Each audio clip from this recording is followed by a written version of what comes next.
Obviamente se acostó al amanecer. Antes se había acercado a la ventana que carecía de vidrios, cubiertos de polvo los bastidores de madera, y había mirado hacia abajo con sus ojos sin párpados. La oscuridad se diluía suavemente, vencida por la luz.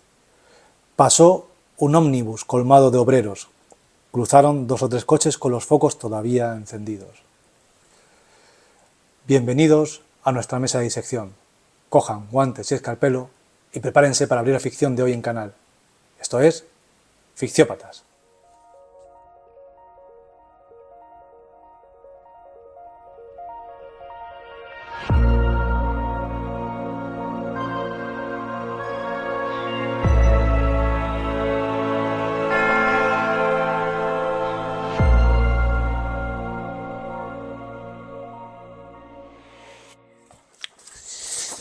Buenos días, Víctor. Buenas, Eric.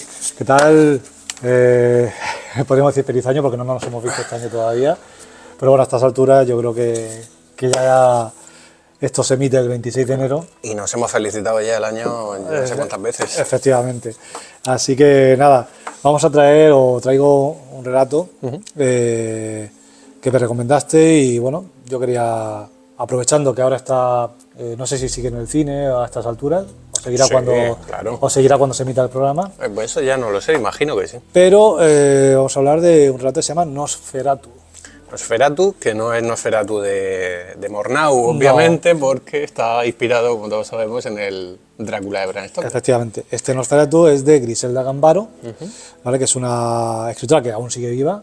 Tendrá Sí, 96 años tiene. 96 añazos, sí, porque Sí. es del 28. Y bueno, es una autora que empezó con la narración, con la narrativa, pero luego se fue alternando con el tema del teatro, con la dramaturgia. Voy a hablar un poquito de ella si quieres. Sí, sí, adelante. Sí, bueno, una de las cosas más destacadas es que por su carácter, digamos, social, subversivo y demás, pues figuraba en las listas negras de Argentina de la dictadura, ¿no? Del 79, De Videla. de Videla. De hecho, era más bien por su novela, una novela que... Ganarse la muerte. Efectivamente, esa novela, y por también un poco sus obras de teatro, que aunque fueron criticadas también por la otra parte, decían que no tenían una crítica social demasiado intensa o que no reflejaban el espíritu argentino de la época. Bueno, sí que algo debía picar, porque... Los temas que trataba, Sí. creo. Sí. Efectivamente.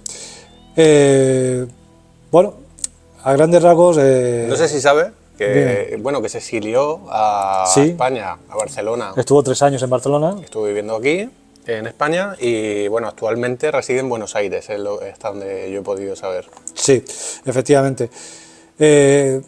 Ella, o sea, está ligada, pues digamos, al realismo reflexivo, si no he leído mal, y luego practica, según he leído también, un teatro ético. Teatro ético, que es donde la preocupación por la condición humana, esto es la justicia, la dignidad, el perdón, es planteada no a través de interrogaciones abstractas, sino de las relaciones humanas, ¿no? Entonces, en sus textos, los vínculos tradicionales de la sociedad pues engendran humillaciones, odios y rencores, pero también hay un pequeño lugar, digamos, para la esperanza. Por eso te decía que probablemente había sido censurada y prohibida en la dictadura de Sí. Videla por los temas que trataba. Luego, a posteriori, sí que ha recibido numerosos premios, abrió con un discurso inaugural en 2005 la Feria Internacional del Libro de Buenos Aires, o sea, siendo la primera mujer que lo hacía. Y luego, pues, ganó un montón de premios, fue nominada pues, por un montón de cosas. Y bueno, ahí ha escrito un montón de novelas, cuentos, teatro. Quien quiera verlo, pues bueno, aparte de Ganarse la muerte, pues tiene Nadar con María Inés, que creo que es la última novela que publicó en 2005. Desde entonces creo que no ha vuelto a publicar ninguna novela, que yo sepa. Y bueno, antología de cuentos y demás. Tiene unas cuantas, ¿eh? Sí. Sí, la verdad que fue un descubrimiento, más que nada porque me pareció interesante cómo mezcla el género, en este caso, bueno, cómo usa los tropos del género de terror, en este caso, Sí. tropos vampíricos, con ese aspecto social. Sí. Este cuento, en realidad, o sea, el de Nosferatu, además está considerado como uno de los mejores cuentos de o relatos de vampiros de la época Argentina. y argentinos por lo menos. Ujú. Entonces, es interesante, es curioso y bueno, si lo ubicamos en el contexto, no solamente temporal, sino social que habita, pues igual, como dicen algunos o algunos apuntan, hay también una crítica ahí al régimen de entonces, ¿no? El régimen militarista, que bueno, que se puede entrever perfectamente. Fue, por lo que he leído, fue escrito previamente a la llegada al poder de Videla. Sí, Pero faltaba poco. Entonces seguramente sí que está un poco impregnado de esa atmósfera, ¿no? Sí. Militarizada de aquel entonces, y yo creo que se puede ver. Una curiosidad que me acordé ayer, ¿sabes que yo estuve en Argentina? Estuve 3 días.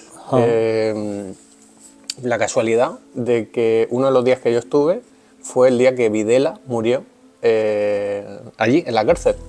O sea, porque recuerdo que fui a tomar un café a una cafetería y aparecía en la primera plana de un periódico, ha muerto Videla, ha muerto en la cárcel, 18 de mayo de 2013, si no me equivoco, que era el día de mi santo, me acuerdo por eso.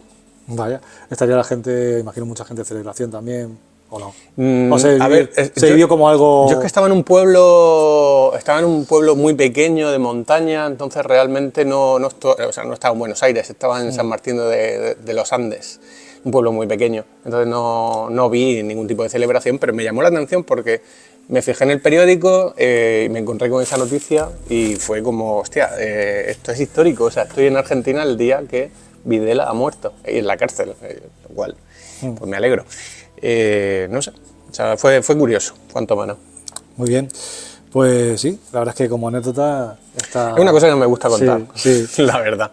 Bueno, aquí Griselda Gambaro, ya pasando a lo que es el relato, pues nos Sí. habla de un vampiro venido a menos, como el último de una larga estirpe, ¿no?, de vampiros, que está, digamos, viviendo en la miseria, en una casa pues prácticamente derruida, en decadencia, no tiene apenas para comer, está, como digo, venido a menos, tanto moral como físicamente, casi no se puede valer por sí mismo, recurre a estrategias poco loables, ¿no?, o digamos poco nobles, ¿Cómo que?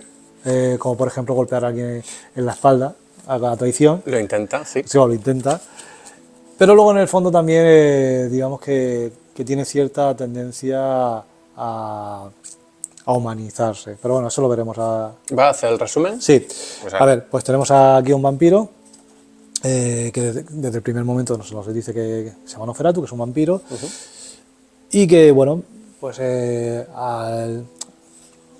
sufre digamos que perpetra un atraco golpeando a una persona por la espalda con una barra de hierro.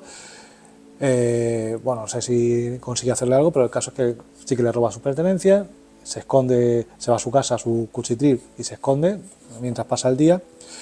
Por la noche vuelve a salir, un poco atormentado por su situación, por la situación global, y digamos que va en busca de algo de lo que alimentarse. Lo que lo mueve es el hambre. Sí, El hambre se lo mueve el nota hambre, pero al bastante, mismo sí. tiempo hay algo en él que le impide, porque le da asco la sangre. Esto es una cosa muy curiosa, le repulsa. Tiene hambre, pero sí, al mismo tiempo Sí, es verdad que entonces- se menciona, sí. Y hay un momento en el cual pues, se encuentra con una anciana, ¿no?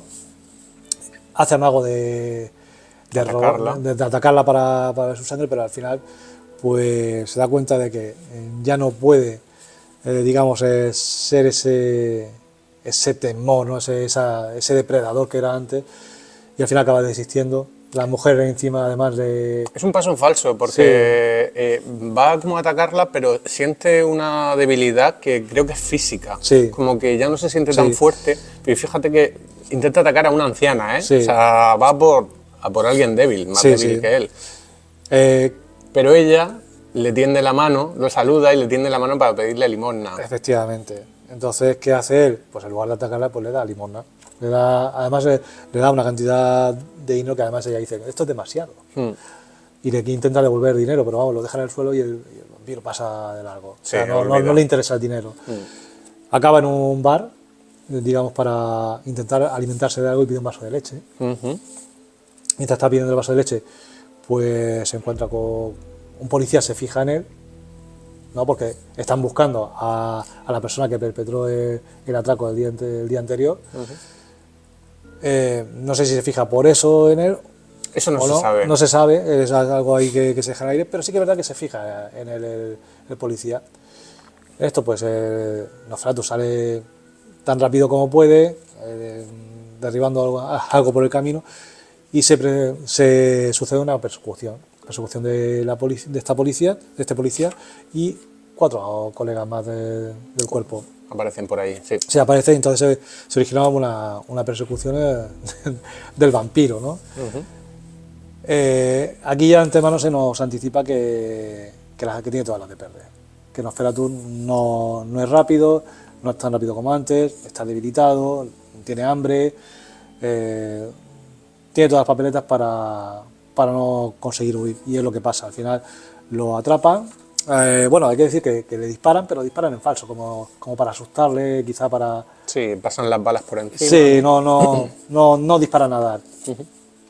Hasta que lo atrapan, y aquí lo insólito del relato es que en lugar de apresarlo, lo que hace el policía que primero ha caído sobre él es pues morderle el cuello. Se le lanzan, ¿no? Al Sí, final y al todos, final se le lanzan todos, como una jauría ahí de depredadores a por esta persona. revelándose los policías como vampiros. Efectivamente.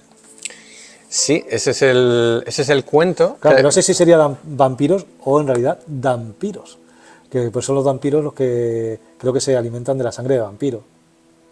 Ah, bueno, mira, ahí ya... Sí, pero- No lo sé ni si la autora realmente se había planteado eso. No, y porque además yo creo que es un concepto más bien moderno. Sí. Pero bueno, ahí está el hecho de el vampiro vampirizado o el vampiro,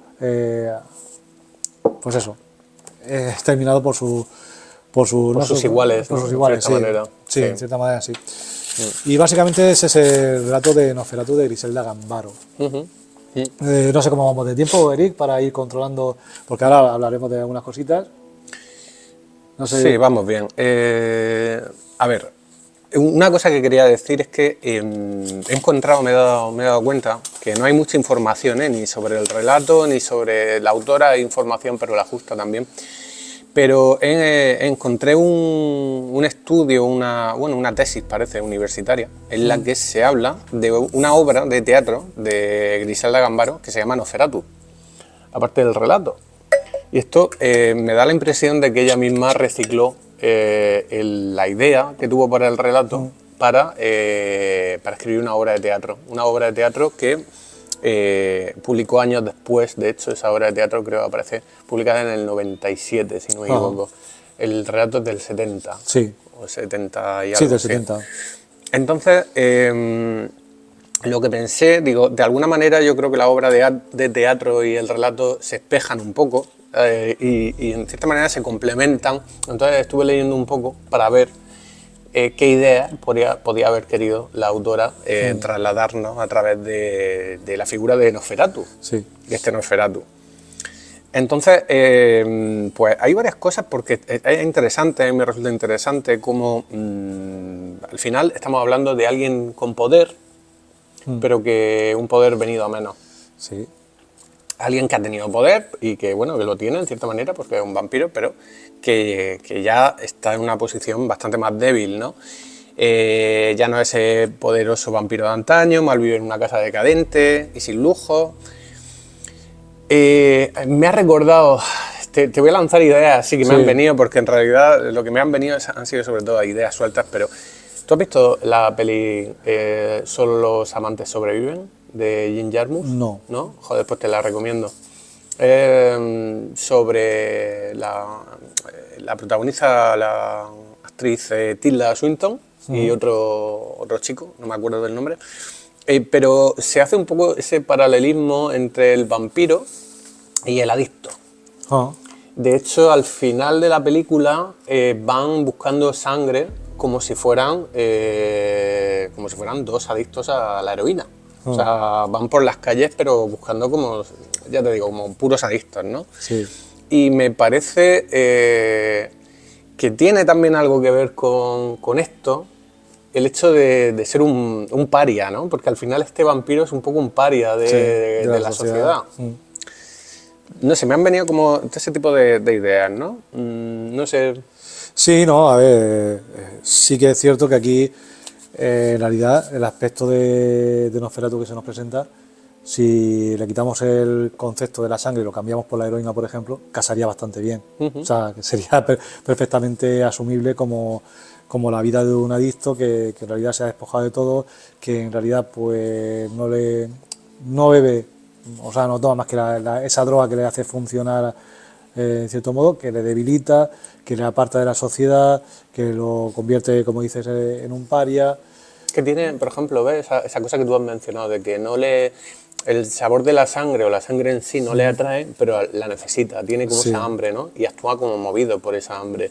Y estamos hablando de es un personaje decadente, débil, que se lanza por una señora mayor, que esto es algo muy también de adicto. Sí. O sea, te quiero decir, lo típico de robarle el bolso a una señora, eso en los 80 con el auge de la heroína era como el pan nuestro de cada día, ¿no?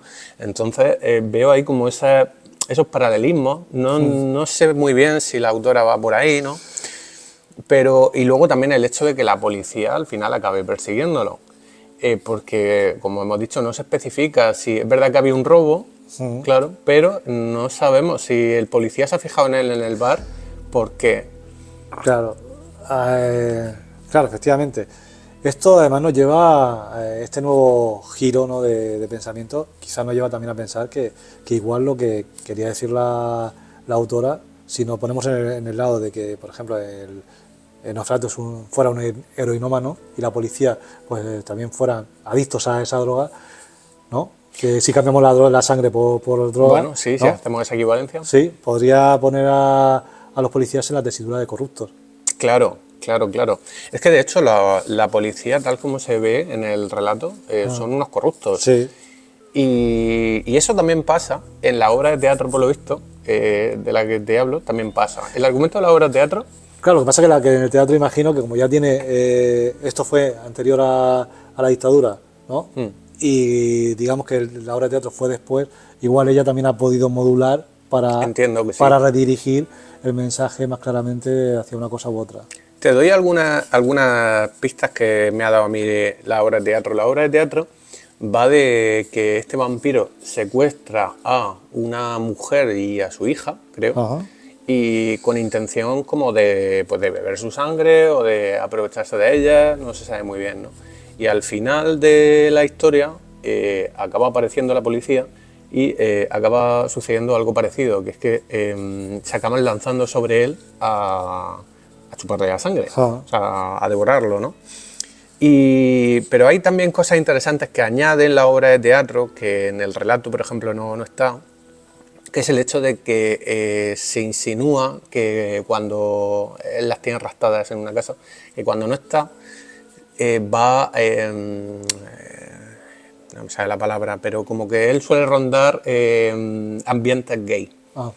Entonces, en cierta manera, lo que tenemos al final es yo lo que veía era como qué condiciones en una sociedad dictatorial o militarizada hasta este punto, qué tipo de personas son perseguidas o pueden ser perseguidas por la policía. Y me hizo acordarme mucho de la ley de vagos y maleantes que había aquí en España, que estuvo de hecho vigente hasta el 95, en el que precisamente ya fueras un sin techo, ya fueras una persona homosexual o ya fueras un politoxicómano, realmente estabas perseguido por esta ley. Estaban en el mismo saco estaban todos en el mismo saco. Entonces, ¿sabes? No puedo dejar de ver como ese paralelismo de lo que cuenta en esta historia con... Sí, y teniendo en cuenta que la autora además pues trabaja la crítica social y a veces velada, otras veces no tanto, pues es bastante plausible que se deriven varios mensajes como el que tú dices de persecución sobre los marginados, un poco de limpieza, ya no étnica, sino de limpieza pues eso, de vagos y maleantes, ¿no? Como lo establecía la ley. Pero sí, la verdad es que se puede sacar muchas lecturas, pero a pesar de eso, pues, el relato también es divertido, es ameno, Sí. es bastante Está bastante dinámico, guay, ¿eh? no, Sí. no muy largo además, es en tercera persona. Y luego hay algunas cositas que a mí también me ha gustado mucho, ¿no? Como el tema de analogías como esta que dice que durmió de un tirón sin sueños y la oscuridad lo despertó como despierta la luz. Entonces, esto de cambiar las tornas de lo que son pues eso, de cómo funciona para nosotros el día, la noche y darle la vuelta para acomodarle una única frase al estatus o al tipo de vida del Nosferatu, me parece bastante chulo. Ha cogido el tropo de Sí. un tropo vampírico y claro, o sea, exactamente, le ha dado la vuelta, en tanto para nosotros es al Sí. revés, sí. Y luego tiene, pues, tiene frases que son bastante poéticas que a mí me encantan, ¿no? Cuando habla de esto que dice que asustaba, hablando de la fisonomía de Nosferatu, que a pesar de estar apocado, sigue imponiendo. O sea, porque dice en un momento, asustado en su forma de caminar, su alta y negra estatura, la mirada inmóvil que no daba el respiro del párpado. Esto del respiro del párpado a mí me gustó muchísimo. Es verdad que tiene varias frases que me llamaron a mí también la atención en ese sentido, sí. Está muy buena prosa, ¿eh? Sí, La sí, de sí, sí, sí, Griselda sí, Gambaro. muy buena prosa. Entonces, pues eso, habla de cómo rompe esa nobleza, ¿no? A través de descripciones que, bueno, de mezquindad, de podredumbre, de decadencia. O sea, esa contraposición de lo que debe ser un vampiro, lo que tenemos en mente como un vampiro, y cómo la autora lo va empequeñeciendo, lo va, digamos, poniéndolo o sea, digamos que lo va bajando de nivel. O sea, nosotros empezamos el relato pensando que vamos a encontrar pues esa figura de Nosferatu que es imponente, que digamos aterrorizadora, ¿no? Terrorífica, y luego nos va dando pena. O sea, nos va dando casi que... Es que eso pensé yo también. Parece querer decirnos aquellas cosas que nos causaban miedo, terror en el pasado, ¿no? Elementos fantásticos. En este caso el vampiro, ¿no? Parece querer como desplazar el miedo, como decirnos, a día de hoy a lo que deberíamos tenerle miedo, de cierta manera, no es tanto a esas cosas fantásticas como a la violencia ejercida legítimamente por la policía. Efectivamente. Por ejemplo, ¿no? Porque además ellos son vampiros también. O sea, ahí nos está desplazando el miedo a algo muy presente, que además en su momento en el que lo escribió en su país, pues era algo muy concreto. Luego además también me doy cuenta de que Gambaro, que es algo que hace muchísimo, habla de la soledad. Sí. Entonces la soledad aquí es importante. ¿Y cómo es importante? Pues en tanto en cuanto pues es el último de su especie, como hemos dicho, de su estirpe, y no tiene ningún tipo de relación con nadie. Y esto se percibe, esa soledad en él, ¿no? Esa tristeza, esa nostalgia que él tiene de estar rodeado de más gente como él, el hecho de que intenta, como he dicho al principio, intenta humanizar sus actos, o sea, intenta erguirse, intenta caminar como un humano, para que no parezca que es un vampiro, ¿no? Entonces, digamos que intenta, como dice, ocultarse de los vecinos para que cuando ve que ante los vecinos ya no puede, digamos, mimetizarse, pero tratando de imitar el paso de los otros. Y hay aquí un ejercicio de decir, es que yo también quiero estar dentro de un grupo, quiero estar en esta sociedad. Quizá también por eso esa última huida es casi una huida desganada, que sí que intenta escapar, pero se nota también, aparte de su debilidad propia, como que moralmente está cansado ya de correr y de esconderse y de ser diferente y de no tener con quién hablar, con quién relacionarse. Sí, es cierto. Porque de hecho incluso en el bar llega, pide un vaso de leche y ya está, no intenta hablar con el camarero, no intenta hablar con ninguno de los parroquianos. O sea, él tiene esa contrariedad que es la de decir, bueno, a ver, quiero estar dentro de un grupo social, pero no pertenezco a este grupo social, no encajo. Entonces... Es verdad que sí, es curioso el ejercicio como de coger a un monstruo y humanizarlo, ¿no? Que es un poco lo que sucede aquí. Y eso también se puede ver mucho en la escena de la señora mayor, de la indigente. porque siente compasión. O sea, da la impresión, por un lado está claro, pues lo dice en el texto, que es porque no se siente con fuerza como para atacarla, aun cuando es una señora mayor.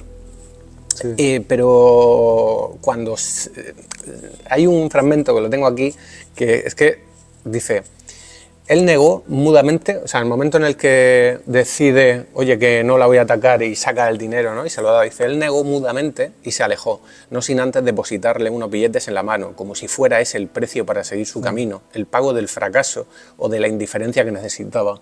Como diciendo, te pago, pero déjame tranquilo, ¿no? Pero hay también se atipa también un poco de... Hay emociones encontradas y se atipa un poco de compasión también como por ella, ¿sabes? Sí. Como por alguien que es más débil que él, ya que él ya perdió su poder, pues... Sí, no, la verdad es que sí. A ver, si extrapoláramos muy extremadamente la escena, casi que teniendo en cuenta cómo va a derivar la cosa, casi pareciera que estaba pagándole a Caronte para que lo llevara. Déjame morir. Sí. Llévame al otro lado. Llévame al otro lado. Que esto que ya está hasta el nariz está un poco mal este hombre, ¿eh? Sí. Una pregunta, el vaso de leche, ¿por qué leche? ¿Por qué crees tú que entra en un bar y pide leche? Pues sí, lo he pensado, ¿sabes? Pero no lo sé. No sé si porque la leche al fin y al cabo engaña al estómago de alguna manera. ¿Hay algún nutritivo? Sí, no es algo alcohol. nutritivo. Pero también, yo creo que también es una manera de volver a la infancia, de volver a lo que él era antes de ser un vampiro, al recuerdo de, pues eso, de la nostalgia de la madre, ¿no? de ese calor, digamos, ese abrigo, ¿no? infantil que lo recuerda, pues eso, la leche materna, o en este caso la leche que, digamos, yo creo que es eso. Que es curioso, y esto lo estoy pensando ahora, pero es curioso que se contraponen un poco, ¿no? La sangre y la leche, Sí. son un poco como antónimos, ¿no? O sea, los dos pueden ser nutritivos, desde un punto de vista vampírico quizás, no lo sé. Sí. Pero sí, claro, uno tiene como una connotación mucha más infantil, tierna, lo que sea, y el otro bastante más peligroso. De hecho, ahora que lo dices, me recuerda a una escena de una película que no recuerdo qué película es, pero sí que recuerdo la escena de un vaso de leche en el cual empieza a remover y hay sangre en esa leche. No me acuerdo de qué película o qué serie, no lo sé. Pero si alguien lo recuerda, que... A mí lo que me ha recordado es que vi un vídeo por YouTube que había, que era ¿por qué los malos beben leche? Me llamó la atención, ¿no? Y entonces hablaba de, por ejemplo, de cómo Alex de la naranja mecánica bebía leche. Sí, ¿verdad? O cómo Hans Landa, maldito bastardo, cuando llega al principio a la casa del que está ocultando una familia judía, también pide leche. Sí, cierto. Y cómo la leche tiene que ver con... Pues igual tiene con algo... los malos. Igual digamos. tiene algún simbolismo que se nos escapa. Quizás es por contraste, no lo sé. La verdad es que no lo sé. Bueno, hablando de frases ya para ir rematando, de frases que nos acercan al final, hay el momento en el cual pues aparecen todos los policías así de golpe persiguiéndole. Hay una frase que me gusta mucho que dice: Nosferatu se preguntó cómo habían aparecido tan de golpe. Y la frase que me gusta es: en la ciudad dormida, ¿qué hacían ellos tan despiertos? O sea, que juegan mucho con estas contraposiciones que digamos que reavivan el relato cada poco. Bueno, también es una alusión al vampirismo, de cierta manera, claro. Es que lo juegan muy bien, ¿eh? Sí, lo juegan... Realmente el coger, es lo que te digo, a mí de este relato lo que me gustó fue el coger todos los tropos vampíricos, el género y tal, y llevártelo a un escenario real, realista, digamos. Más que real, ¿no? Sí, y luego, si te parece, voy a leer el último párrafo, que también está plagado de muy buena frase. Y yo te diría que con eso cerramos, porque no sé si tú tienes algo más. Yo me acabo de dar cuenta que... Yo creo que... Bueno, ya con esto cerramos, sí. Leo el último párrafo y dice: desde el suelo, Nosferatu los miró. Parecían inmensos, gigantes. Uno de ellos se dejó caer de rodillas a su lado y acercó el rostro. Abrió la boca. Los dientes asomaron, muy blancos y reales. Nosferatu gritó. El policía le clavó los dientes en el cuello torpemente, pero con decisión. Atacó la carne varias veces hasta que la sangre brotó limpia. Nosferatu volvió a gritar, y luego, uno tras otro, se inclinaron sobre él con la boca abierta. Y así acaba el relato de Nosferatu de de Griselda Gambaro. Bueno, decirlo que no lo hemos dicho al principio, estamos en el Rancho Rosa, nuestra casa de acogida, ¿no?, del arte y de nuestro podcast, así que pues gracias a Rancho Rosa por permitirnos disfrutar de este espacio único, singular y bueno, tan rodeado de inspiración, ¿no? Así que nada, con esto yo creo que quedamos por finalizado el episodio de hoy. Sí. Episodio 26, o sea, 19 de Ficciópata, tercera temporada. Y como decimos siempre, no olvidéis recoger al salir y borrar las huellas. Si te ha gustado el capítulo de hoy, dale a like y no olvides suscribirte. Si quieres apoyarnos, puedes hacerlo compartiendo nuestro contenido, siguiéndonos en redes y comprando nuestros libros. Tienes toda la información en la caja de descripción y en el enlace linktree/ficciópatas. Prometemos borrar tus huellas.